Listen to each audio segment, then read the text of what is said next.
Hello friends, we are back. And as promised, here is a video on English poem Animals by Walt Whitman.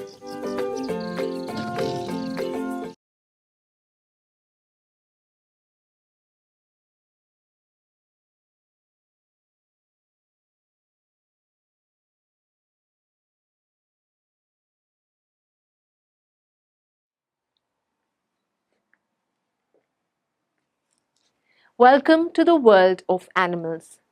Now, Animals is a poem that has been penned by the American poet Walt Whitman. And the main idea of this poem is that the poet is comparing the lives of animals with those of human beings. And through this poem, the poet is basically saying that it is better to live with animals than it is to be with human beings. So let's try to find out through this poem why Walt Whitman feels that animals are better than human beings. Now, before we do that, let's read a little bit about the poet himself.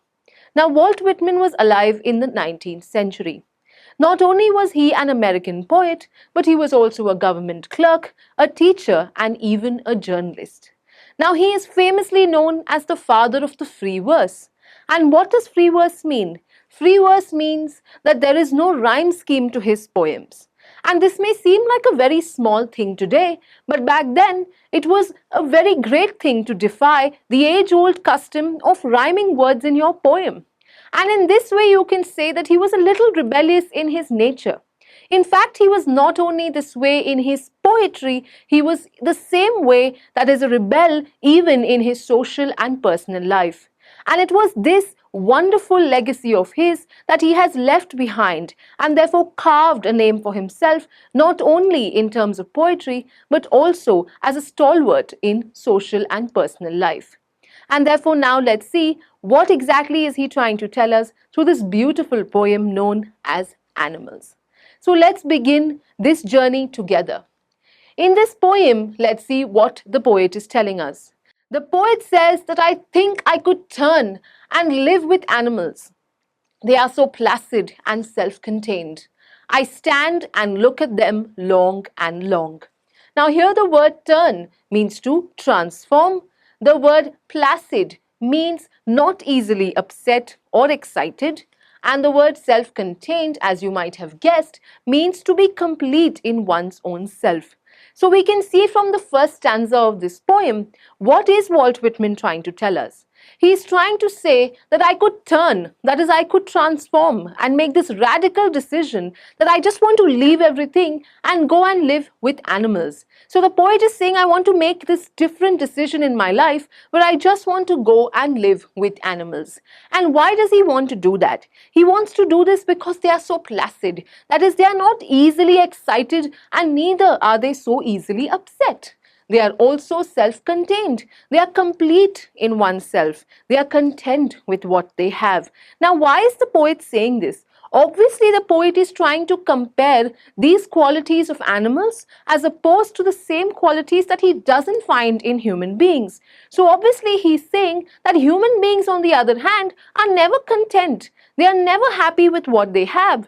They are easily happy and they are easily upset. And this is not a problem with animals. And this is one of the reasons why the poet feels that he wants to go and live with animals.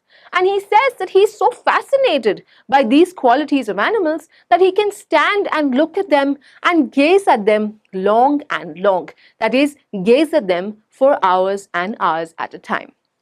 So this is what the first three lines of the poem are trying to tell us. Let's move on to the next stanza. Now, he says they do not sweat and whine about their condition. They do not lie awake in the dark and weep for their sins. They do not make me sick discussing their duty to God. Now here the word sweat, now we know sweat means to perspire, but here the word sweat means to become anxious about something. Whine means a high-pitched sound, but actually here he's trying to say that whining means complaining. And finally, make me sick means to disgust. So overall, what are these three lines telling us? The poet is saying that animals, they don't sweat and whine. That is, they're not complaining about the things they don't have like human beings are. They're not saying, I don't have a bungalow. They're not saying, I don't have diamond jewelry or the newest car. They are not complaining about these things at all. They don't complain about their condition. And most importantly, they don't lie awake in the dark. Now, human beings are always awake in the night, either thinking about some sins they have done in their past or thinking about what they want to do in the future. And therefore, for so many reasons, we at night as human beings are awake because we have regret or guilt over something we have done, or we are worried about the future. But on the other hand, animals don't have such worries. They don't think about ambitions in the future, nor do they worry about what they did in the past. And therefore, they get a good night's sleep, something the poet thinks human beings do not get because of all our sins. So he says animals have a better life. They don't stay awake thinking about the past or worrying about the future, just like human beings do. Finally, he says they don't make me sick discussing their duty to God, which means that human beings are always talking about what God wants and what God wants us to do. Instead, animals just live a simple life. Instead of thinking about what God wants them to do, they just live simple lives. They are not selfish, and therefore they don't worry about what God wants them to do. They just live out their purpose peacefully without worrying each other. And this is again a property that the poet seems to admire in these animals.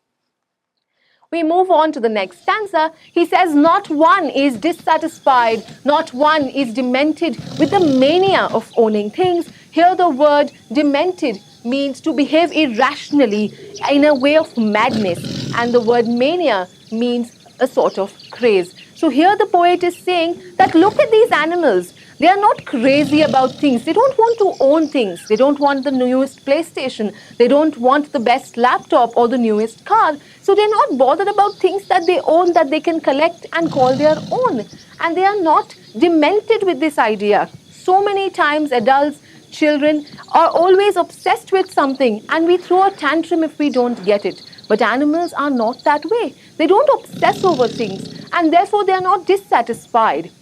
Then he moves on to say that not one kneels to another, nor to his kind that lived thousands of years ago. Not one is respectable or unhappy over the whole earth.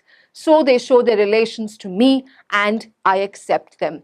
Now here the word kneels means to bend down on one's knee, but actually here it would be more appropriate to say that kneeling means to show a sort of respect or a sort of informal surrender to the other person. The word kind here is actually referring to the same species, that is, of your own kind, those that have similarities between them. And here the word respectable means too happy and satisfied. So what are these lines telling us? These lines are telling us that animals don't kneel to one another. They don't bow down to one another. Human beings bow down in front of each other for so many reasons. But animals don't bother with these traditions at all. They don't bother about showing each other respect. They're not even obsessed with their ancestors. Human beings hold their ancestors in high regard, and we pray to these ancestors. Animals, on the other hand, don't care about the animals that lived before them or the animals that will come after them. So they're not worried about the past or the future like human beings are. And therefore, they are never too happy or too sad. And because they are not bothered with being happy, they are never unhappy because they don't understand this concept of unhappiness. And so their default state is that they are always satisfied to a great extent. And finally, he says, so they show these relations to me. They show me these qualities, and I accept them. And therefore, looking at this, he finally says that they bring me tokens of myself. They evince them plainly in their possession. I wonder where they get these tokens. Did I pass that way huge times ago and negligently drop them? Now here the word evince means to show. Possession means something you own, as you must be knowing. The word token usually means a representation of something, but here it means virtues like compassion, simplicity, and innocence. And finally, negligently means that failing to take proper care of something, or you can say carelessly. So these are my favorite lines in the poem. And what are they trying to say? The poet is saying that they bring me these tokens of myself. These tokens means these qualities of compassion, of humility, of innocence and simplicity. All these qualities are there in animals. And when I interact with them, I can see these qualities in them. And therefore, I am always wondering, when did I lose these qualities in myself?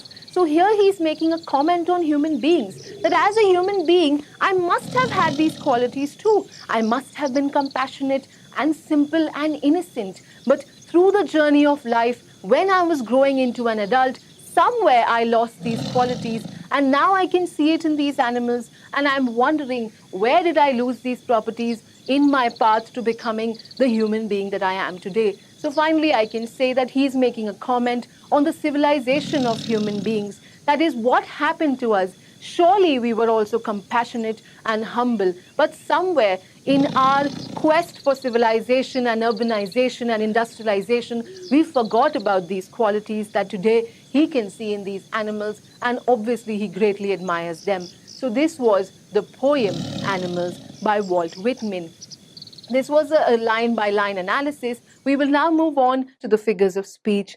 Let's look at them quickly as we go through them stanza by stanza. So you can see in the first stanza, you have the line, I stand and look at them long and long. Now the first figure of speech is alliteration, and you know alliteration means the repetition of a sound of a letter. So here you can see that the sound of the letter L is repeated for poetic effect, but of course you can also see that there is also repetition in this line where the words long and long have been repeated to sort of symbolize the passage of time. That is, this much time the poet is waiting to look at the animals because he's so fascinated by them.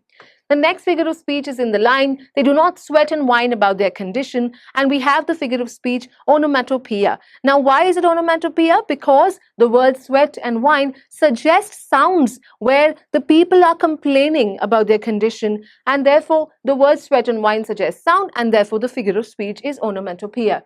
Next, we come to the line, they do not make me sick, discussing their duty to God. And here we have alliteration, where the sound of the letter D is repeated twice for poetic effect. And next comes the line, not one is dissatisfied, not one is demented. And you can see evidently that the words not one are repeated for poetic effect. And you also have alliteration because the sound of the letter D, that is dissatisfied, demented, is repeated for poetic effect. We then move on to the line, not one is dissatisfied, not one is demented with the mania of owning things. And we have tautology because here the words mania and demented both mean almost the same thing, that is to be crazy. We move on to the next stanza. In this we have the line, not one is respectable or unhappy over the whole earth. And the first one is hyperbole. Now why is it hyperbole? Because it's an exaggerated statement where you think that you can comment on all the animals of the earth. So it's obviously an exaggerated statement where he thinks that no animal over the entire earth is unhappy. So this is a hyperbole or an exaggerated statement. You also have antithesis because here the word respectable actually means being happy or satisfied, whereas you have unhappy, which means to be sad or dissatisfied. So you have two contrasting ideas in the same line, and therefore the figure of speech is antithesis. Then we have, they bring me tokens of myself, where you have alliteration, sound of the letter M is repeated for poetic effect, but you also have tautology, where the word me and myself mean the same thing, that is referring to the poet himself. We then move on to the line, them plainly in their possession, where the sound of the letter P, as you can see, is repeated for poetic effect, and therefore we have alliteration. And finally, he says, I wonder where they get those tokens. So we have alliteration because here the sound of the letter W and the syllable the has been repeated for poetic effect.